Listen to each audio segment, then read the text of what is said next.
Thank you, Dean Bernardo. Hello, UCLA Anderson, and hello, class of 2021. Thank you for the invitation. It's an honor to be here today. The last time I was at an Anderson commencement ceremony, it was my own, 34 years ago in 1987. I can honestly tell you those are the two best years of my life, in spite of the Finance 230 midterm where I literally got a 14 out of 100.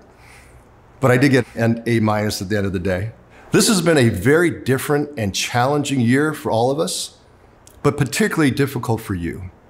Between the pandemic, social justice issues, and economic shutdowns, it was really tough.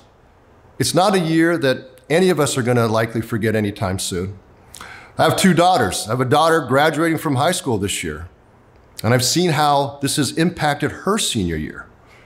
So I can relate. I have a daughter that's a junior at UCLA. I see how this has impacted her at UCLA. There have been disappointments, unrealized hopes, uncertainty, and sadness. But in addition, I've also seen courage and determination and resilience. Let me assure you, as tough as this year has been, it's going to serve you well in the future as you take the perseverance, the mental toughness, and the tenacity that you all experienced this past year. It's going to help you in the long run. You made it. You adapted. You improvised. You are stronger for it. I was thinking back the other day to some of the events of the year I graduated, and I found a few that seemed at least somewhat parallel to those of the past year. In 1987, the US and the world were in the middle of the AIDS crisis, a devastating health crisis caused by a previously unknown virus called HIV. The AIDS crisis was at its worst in 1987, but there was hope on the horizon. In March of 1987, the FDA approved the first drug treatment for HIV called AZT. And the next month, a new and better test for HIV antibodies. Those were the beginning of the advances that allowed people to access treatment and the ability to lead long and healthy lives while living with HIV. We were also dealing with then, like now, racial injustice in the US. To mention a couple of examples, in April of that year, the US Supreme Court ruled in a death penalty case involving a Black defendant that systemic racial disparities existed in the American criminal justice system, including in sentencing decisions. But the court characterized these injustices as inevitable and did nothing to correct them. In another example, it would not be until the following year, 1988, that the US government agreed to formally apologize to Japanese Americans for their internment during World War II, more than 5 decades earlier, and began to make reparations. We also had some economic hard times. In fact, October of that year, 1987, it was October 19th to be specific, the US stock market crashed, setting off stock market plunges around the world. That day became known as Black Monday. Since those days, I'm glad to say we've made a lot of progress on many fronts. But there's so much more progress to be made and a tremendous need for leaders with your skills, your experience, your values. You are graduating truly at a time of great opportunity. As our country and our world come out of this horrible COVID-19 pandemic, more than ever, this country and the world need leaders like you, leaders committed to doing well by doing good. One person can make a change and change the world. Remember that companies that are household names today did not exist back when I graduated. Amazon, Google, Facebook, Twitter, and of course, shameless plug, Alignment Healthcare, didn't exist back then. So don't be afraid to fail. Take a risk. Change the world. In 2011, I was honored by the American Diabetes Association as Father of the Year in Los Angeles. As I told my kids, the key is not to be afraid of failure. Everybody fails. It's inevitable. It's what you do afterwards that counts. Among today's generation, I think there's this expectation of perfection that inhibit people from taking risks. But risk is inherent in business and in life, and so is an occasional failure. So take a chance, a smart, well thought out chance, and don't be afraid that you might fail. Let me share with you 3 or 4 lessons learned that I've learned the hard way over the years. And hopefully they can help you on your journey. The first is find purpose in your work. Choose to make a positive impact. Change the world. In my career, I have focused on healthcare issues because of my personal experiences involving my mom. About 6 years ago, she had a heart attack. There was nobody we could turn to advocate for us, to help us navigate through this crazy, complex healthcare system. We had the best hospitals, the best doctors, the best cardiologists, we had the best nurses, yet the whole thing was just an absolute, complicated, uncoordinated hot mess. So I decided to build a company to treat seniors the way I would want my mom to be treated. Pretty simple concept. And today, the number one question I get is, why hasn't anybody else thought of this? Our goal at Alignment is to change healthcare for seniors on a national basis, one person at a time. When I first started, people just laughed at me. They rolled their eyes. You know, when I raised $150 million with private equity, people thought the investors were crazy. When we added Fidelity Investments and T. Rowe Price to our cap table, then they kind of started to pause. And when we reached $1 billion and took it public, only now people are starting to take notice. The point is, think big and don't let what others say stop you from realizing your vision. So what problems do you want to play a role in solving today? What impact can you make? You can do it. The second thing is to be entrepreneurial in your thinking. And again, don't be afraid to fail.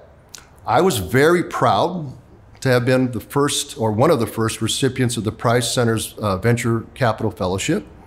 At that time, my entrepreneurial ambitions were modest, but I knew that if I could think outside the box, whether I started my own business or if I worked in the corporate environment, it would be recognized as something that would be differential and really value added. Anderson not only trained my IQ, but developed my EQ, but created a strong foundation for my SQ, my desire for social impact. Since those days, I've built 2 private equity-backed businesses, a company called CareMore, which we sold for about $1 billion, and Alignment Healthcare, which we took public and now is valued right around $5 billion. If you're interested in being an entrepreneur, one thing to think about is get the company first and then shop for the money. Be creative in your entrepreneurial thinking. And there's so much capital out there right now that you'll get your deal done. The lesson I learned most at Alignment was it's going to be harder, it's going to take longer than you think. So having the physical, mental, and emotional stamina to weather through it is important. In other words, you got to take care of yourself first. Stay healthy and stay strong. Okay? Another lesson I learned through both of these experiences actually is surround yourself with people you trust, but will also challenge you and get better. Always be learning and always be continuously improving. Right? I owe a great deal of my success to the relationships I have with people that I've developed just relationships with over the last 30 years of being in business. Right? Get better, learn, be willing to learn. It's a little easier said than done when you're in leadership, because in leadership, you have to lead with conviction, right? In your beliefs and your position, but you also have to listen to people. That's the balance, that's the art form. And really, just to give you a very practical example, from my learnings, there's a huge difference between being a founder, entrepreneur guy and a CEO guy. They're 2 very different jobs. Being the founder is about vision, courage, sheer will to just force things through, right? You're the person doing everything, but you can't scale that way. CEO is different, it's a different job. It's about recruiting. It's about building a team and having them execute your vision at scale. And I had to listen to people that helped me and were patient with me, really smart people, to kind of help me get to that transition. And I would still say I'm still a very young CEO. A public CEO, I'm very proud of that. But still, I'm learning and continuing to want to get better. In terms of relationships, one other example. Remember, it's been 34 years since I graduated from UCLA Anderson. To this day, about 25 of us from the class of 1987, shout out to you guys, still banter with each other almost weekly in a rotisserie fantasy baseball league. Up until COVID, we met each year for 33 straight years in Scottsdale to play golf and have our draft. When we first started this tradition, everyone would be drinking shots of tequila and whatnot, and everybody's sipping hot tea at night. It's amazing to me watching them through the years how impressive and how accomplished all of them are today. They're running companies, running banks, et cetera, et cetera. So stay in touch with your Anderson friends. Relationships matter. And finally, as you go through your career and your life, be generous. It's important to give back to the community, to our society. As an example, I was involved with my church, and I thought I would bring my business skills to church and help this church, with this nonprofit, with my financial decision-making. Just the opposite occurred. I took the concepts I learned from church around servant leadership and took it into business. And that formed the foundation of our company mission.